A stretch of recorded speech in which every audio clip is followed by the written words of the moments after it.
여러분들 오늘은 보디빌딩계의 악동 간고 김동현 선수의 바디 리액션을 해보겠습니다. 구독하면 김성장, 구독 취소하면 근손실, 헬스 알려주는 남자 변영석입니다. 일단 시작하기 전에 여러분들 이 영상 저번주에 유튜브에 올린 영상인데 진짜 재밌습니다 여러분들. 그리고 아마 유튜브에서 이런 영상을 본 적이 없을 겁니다. 이 영상뿐만 아니라 강한 남자의 강한 이야기 영상은 진짜 다 재밌으니까 꼭 한번 시청 부탁드리겠습니다. 정말 재밌는데 조회수가 왜 이래 안 나오는지 이해가 안 가네 진짜. 아무튼 본론으로 돌아와서 김동현 선수 같은 경우에는 호불호가 굉장히 심한 선수입니다. 솔직히 호보다는 불호가 굉장히 많은 선수죠.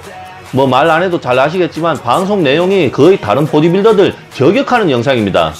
근데 여러분들 그거와는 별개로 오늘 이 시간에는 저번에 제가 송기석 선수님 영상 만들 때와 마찬가지로 그거와는 별개로 오로지 몸만 한번 평가해 보겠습니다. 일단은 강고 김동현 선수의 장점부터 얘기를 하자면 어깨 근육입니다. 대부분 유전적으로 동양인 보디빌더들은 어깨랑 등이 많이 약합니다. 근데 김동현 선수는 어깨 근육이 매우 좋습니다. 어깨의 전체적인 크기, 모양, 볼륨감 이런 부분이 좋습니다. 선천적으로 정말 좋은 어깨 근육의 모양을 타고났고 승모근의 발달까지도 괜찮습니다. 여기서 제가 여러분들께 어깨 근육의 중요성에 대해서 얘기를 하자면 보디빌딩 포즈 중 가장 중요한 포즈는 바로 라인업입니다. 라인업에서 사실상 보디빌딩 경기는 90% 이상이 끝난다고 봐도 무방합니다. 밥만 먹고 보디빌더들 몸만 보는 게 심판들 하는 일인데 보디빌더들이 무대에 걸어 나와서 라인업 잡는 순간 웬만하면은 1, 2, 3등 거기서 다 결정이 됩니다. 그래서 심판들한테 첫 인상을 심어주는 라인업 포즈는 굉장히 중요합니다. 근데 다른 근육 부위도 마찬가지겠지만 라인업 포즈 잡았을 때 어깨 근육이 약하면은 진짜 꼴보기 싫습니다. 그래서 라인업 섰을 때 다른 근육 부위도 정말 중요하지만 제 개인적으로는 라인업 섰을 때는 가장 중요한 부위는 바로 어깨 근육이라고 생각합니다. 제 개인적으로는 우리나라 현역 보디빌더 중에는 라인업 포즈가 제일 이쁜 선수는 국가대표 류재영 선수라고 생각합니다. 그래서 김동현 선수의 가장 큰 장점은 바로 어깨 근육이라고 생각합니다. 김동현 선수의 두 번째 장점은 바로 자연미입니다. 앞서 얘기했듯이 어깨 프레임은 평범하지만 어깨 근육과 승모근의 발달이 좋고 허리가 가는 편입니다. 그래서 전체적인 근육의 자연미는 꽤 괜찮은 보디빌더가 김동현 선수라 생각합니다.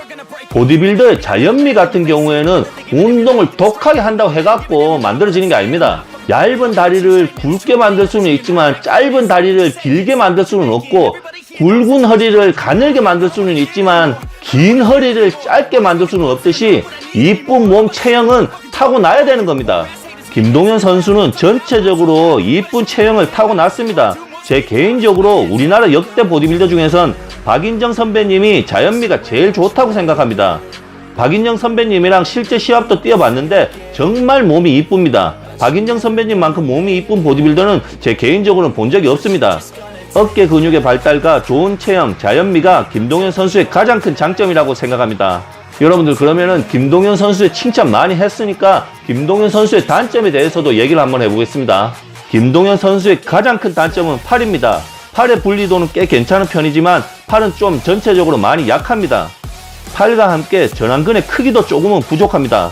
특히 팔 근육의 3분의 2를 차지하고 있는 삼두의 보완이 많이 시급해 보입니다. 두 번째 단점은 가슴 근육입니다. 가슴의 전체적인 두께감이 많이 약합니다. 전면 포즈에서도 가슴의 볼륨감이 조금 약하고 옆가슴 포즈에서도 아랫가슴은 괜찮지만 가슴의 중간, 특히 윗가슴의 발달이 조금 부족합니다. 가슴 운동할 때 윗가슴에 신경을 많이 써야 될 것 같습니다. 그리고 마지막으로 김동현 선수 본인은 본인의 등이 약하다고 하던데 제가 봤을 때는 등 근육의 분리도는 나쁜 편은 아닙니다. 근육의 분리도는 좋은데 등의 너비가 조금 부족합니다. 강배근의 길이도 조금 부족하지만 전체적으로 봐서 등은 그냥 평범한 편입니다. 약점 부위는 아니라고 생각합니다.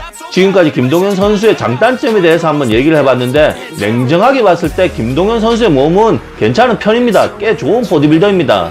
작년부터 정말 많은 분들이 저한테 강고 김동현 선수의 몸 평가를 해달라고 얘기를 했는데 이 선수의 장점보다는 단점에 대해 신랄하게 평가를 해달라고 리뷰 요청을 하셨겠지만 김동현 선수의 몸은 전체적으로 괜찮은 편입니다. 객관적으로. 물론 장점도 많지만 단점도 굉장히 많은 선수가 김동현 선수입니다.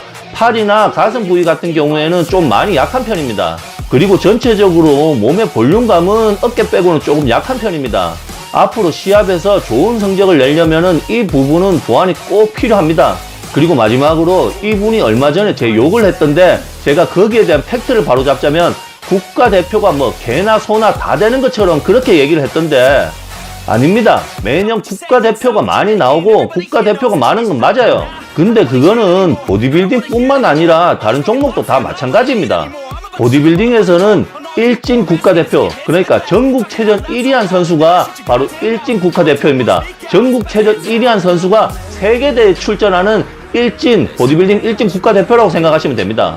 저 같은 경우에는 보디빌딩 국가대표 경험이 2번 있는데 축구로 치면은 일진 국가대표, 전국체전 1위한 선수가 월드컵 나가는 대표 선수라고 생각하면 저 같은 경우에는 친선전 나가는, 그러니까 뭐 한 3진, 4진 이 정도라고 생각하시면 될 것 같습니다. 그렇다고 해서 제가 뭐 지역밥들, 흔히 말하는 지역밥들 이기고 국가대표로 선발이 된 건 아니고 2008년도 충계 보디빌딩 대회에서 타 시도의 그랑프리들, 타 시도의 넘버원 선수들을 꺾고 국가대표로 선발이 됐습니다. 저한테 지고 2등 했던 선수가 문용선 선수라고 그 해에 미스터 대전을 했고 3등한 이민수 선수는 미스터 코리아 체급 1위 2007년도 미스터 인천 그랑프리를 한 선수입니다. 4위한 선수는 인천 실업팀 선수였고 체급 5위를 한 이상섭 선배님 같은 경우에는 YMCA 체급 1등과 대구에서는 알아주는 대구 간판 보디빌더 중 한 명이었습니다. 그리고 6위를 한 선수도 그 해에 미스터 강주 그랑프리를 했습니다. 그리고 YMCA 보디빌딩 대회에서도 체급 1위를 하고 한일 보디빌딩 대회 국가대표로 선발이 됐습니다. 이 대회 그랑프리전에서도 뭐 물론 한 번이지만 세계대회 6회 우승, 전국체전 11회 우승에 빛나는 박경모 선배님을 이겼었습니다. 뭐 물론 한 번이지만 참고로 2008년도에 박경모 선배님은 체전에서 2위를 했습니다. 이 대회 그랑프리전에서는 현재 최고의 보디빌더인 이승철 선수와 그랑프리를 놓고 다투었습니다. 그랬습니다, 제가. 그래서 여러분들, 저도 뭐 꽤 괜찮은 보디빌더였다, 뭐 그랬다고요. 그리고 여러분들, 저 은퇴 안 했습니다. 시합 계획이 있습니다, 여러분들. 그리고 방송에서 김동현 선수가 제가 먼저 욕을 했다, 그래 갖고 이 사람이 내 욕을 한다 이 카던데, 저는 이 선수를 욕한 적이 없거든. 김동현 선수에 대해서 알아야 욕을 하죠. 친분이 없는데 왜 욕을 합니까? 근데 가만히 생각해 보니까 진짜 욕을 한 적이 있네? PT 사건 때 김동현 선수를 저격하는 영상을 만들었었는데, 근데 그때는 저뿐만 아니라 모든 헬스 유튜버들이 김동현 선수를 욕할 때라 저도 조회수를 노리고 김동현 선수를 저격했었습니다. 그래서 뭐 어느 정도 조회수를 얻었고요. 그래서 제가 여러분들한테 하나 약속드리는데, 앞으로는 조회수 올리려고 다른 사람 저격하는 영상은 절대 만들지 않겠습니다. 이게 짧게 봤을 때는 저격 영상이 조회수도 많이 나오고 화제를 많이 올릴 수도 있겠지만 길게 봤을 때는 전혀 도움이 안 되더라고요. 그래서 앞으로는 운동 관련된 컨텐츠, 또 중앙 1두근 컨텐츠로 여러분들한테 많이 찾아뵐 것을 약속드리겠습니다. 그리고 한 번 더 얘기하지만 이 영상 진짜 재밌으니까 꼭 한번 시청 부탁드리겠습니다. 여러분들 운동하시면서 항상 부상 조심하시고요. 지금까지 헬스 알려주는 남자 변현석이었습니다.